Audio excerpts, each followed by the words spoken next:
The lantern light flickered across the stone walls, casting shadows that seemed to move before settling. Julia adjusted the backpack on her back, her fingers dirty with earth, clutching a faded map. The air was heavy, thick with the scent of moss and something metallic she couldn't identify. The abandoned village appeared on the horizon like a dark scar, its decaying wooden houses leaning like ancient bones. She knew she shouldn't be there. The postman's warning from the neighboring town still echoed in her mind, but the promise of something new pulled her like an invisible thread. The first sign was the glow.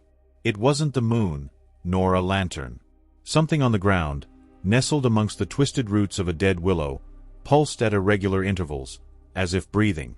Julia crouched down, the lantern light revealing a fragment the size of her hand, with veins that shimmered like liquid in the dim light.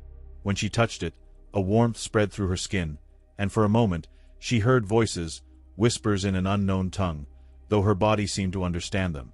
She tucked the object into her pocket, ignoring the prickle at the back of her neck. Later, examining it in the campsite, she noticed the glow intensifying as the night wore on. Notes in a journal she found in the oldest house of the village spoke of a light that deceives the eyes and awakens the earth. The following pages were torn, but a faded illustration depicted human figures bowing before a rocky formation identical to the one she carried. The next morning, the plants around the campsite had grown strangely, with thick, thorny leaves sprouting in symmetrical patterns. Julia took pictures and sent them to the lab with a coded message. The reply came swiftly, "Do not share this. Return immediately." But it was too late. As she walked back toward civilization, she realized the artifact was no longer in her pocket. In its place was a piece of paper with symbols matching those in the journal. And then, for the first time, she noticed footprints larger than a human's, sunk into the mud, as if something heavy had passed by hours before. The night fell faster than it should have. Joram watched the woman from the cabin window, his fingers drumming against the cracked glass. She was near the river, kneeling, fiddling with something on the ground. He knew that type, the curious ones who ignored local stories, thinking science would protect them. His grandfather had spoken of the fragment, of how the early settlers worshipped it until children started disappearing. "She's not evil," the old man had said, "but she doesn't belong to us." When Julia reached the town, he knew she carried the artifact.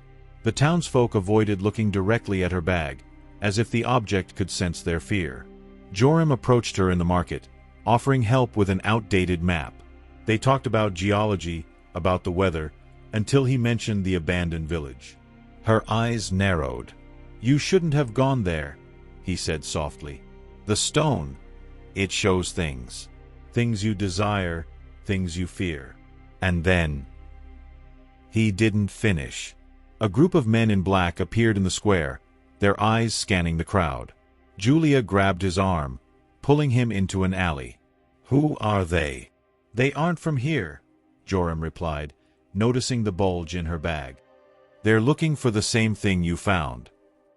That night, while watching the group from a hilltop, Julia explained about the lab, the plants, the symbols. Joram recounted the legend of the sleeping goddess, an entity that granted power in exchange for memories.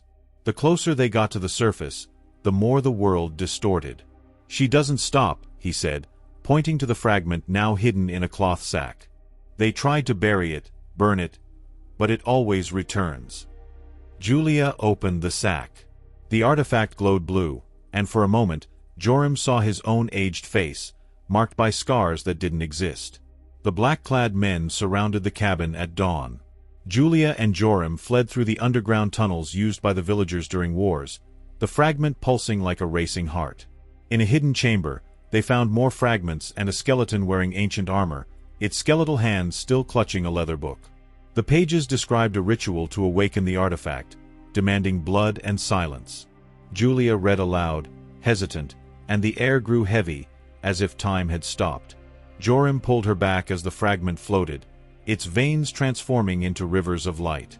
"You don't know what you're doing," he shouted, but it was too late. The cave wall collapsed, revealing the valley outside, but not the valley they knew. Crystal trees reached for the sky, vaguely humanoid creatures moved amongst them, and at the center, hovering over a black lake, was the source of the light, a colossal structure, a giant version of the artifact, its patterns pulsing in rhythm with the one Julia carried. The black-clad men emerged behind them, weapons drawn. Their leader smiled. "Finally," he said, "we'll end this." Joram tried to negotiate, but Julia was already walking towards the structure, drawn by a force she didn't understand. The fragment vibrated, and the closer they got, the more memories surfaced. Her sick mother, her missing father, the feeling that her entire life had been a path to this moment. When she reached the lake, the structure emitted a low sound, like a distant bell. Julia reached out, ready to plunge the artifact into the water, but Joram held her back. "If you do that," he whispered, "there's no going back." She looked back, at the men, at the strange world around her. "Perhaps that's the problem," she said, and released the fragment. The stone touched the surface of the lake, and the world crumbled into colors. The air filled with a high-pitched hum, as if thousands of voices whispered in unison. Julia fell to her knees, her hands covering her ears, but the sound wasn't from outside. It echoed within her skull, fragments of memories that weren't hers. A man in a white room typing codes into a computer, a woman crying over a body covered in a sheet, a child laughing as it ran through a wheat field. Joram dragged her back, shouting something about singularity and dimensional collapse, but his words were lost in the chaos. The colossal structure began to spin, its luminous veins extending like roots towards the lake. The crystal trees bowed, their sharp points plunging into the water, and the translucent humanoid creatures, with visible organs beneath their skin, stopped, turning blank faces towards the light. The black-clad men advanced, weapons raised, but one stumbled on a root that sprung from nowhere, his body dissolving into shimmering particles before hitting the ground. "She's feeding," Joram grabbed Julia's arm, pulling her into the crystal forest. "The stone isn't a power source. It's a portal. And now it's open." They ran, the crystal branches slicing through their clothes and skin, leaving trails of blood that shimmered when it touched the air. Julia felt her mind fragment, as if parts of herself were ripped away and replaced by others. She saw herself in a laboratory, holding a report on nonlinear quantum phenomena, saw a child, her child, disappearing into a forest identical to that one, saw Joram older, smiling as he buried something in the garden of a house she'd never visited. "Stop!" Joram shook her, pressing her back against a tree. "You're synchronizing. The stone connects all possible realities, but if you don't resist, you'll be lost." He pressed his palm against her forehead, and for a moment, Julia saw his memory. A winter night, his grandfather telling stories of the sleeping goddess as snow fell on the village. "You knew," she gasped. "You knew what would happen." "I knew you would come," he corrected, his eyes shining with the reflected light of the crystals. "Everyone who approaches the artifact is drawn to something they've already lived or could live. That's how it chooses." A roar shook the ground. The structure was now a spiral of light, pulling everything around, leaves, stones, even the screams of the black-clad men, into its core. One of the translucent creatures emerged before them, extending a hand in which glowing veins pulsed. Julia extended her own hand, almost touching it, and for a second she understood. They weren't beings, they were echoes, versions of souls trapped between realities. "They want us to choose," she murmured, remembering the symbols in the journal. "Sacrifice or liberation." Joram held her hand tighter. "And what's the difference?" Before she could answer, one of the black-clad men appeared behind them, a hypodermic syringe gleaming in his hand. Julia recognized the logo of the pharmaceutical company that had funded her expedition. "We can't let them get it," Joram whispered, pulling her behind the tree. "If the artifact is controlled, all realities will be contaminated." Julia looked at the structure, now so bright it hurt her eyes. In her mind, she saw the laboratory again, but this time she noticed details. A secret file, a code name, Project Mnemosyne, a report on reality collapse induction for containment of exotic threats. "They already knew," she said, anger mixing with fear. "They didn't want to study the artifact. They wanted to destroy it. Or use it."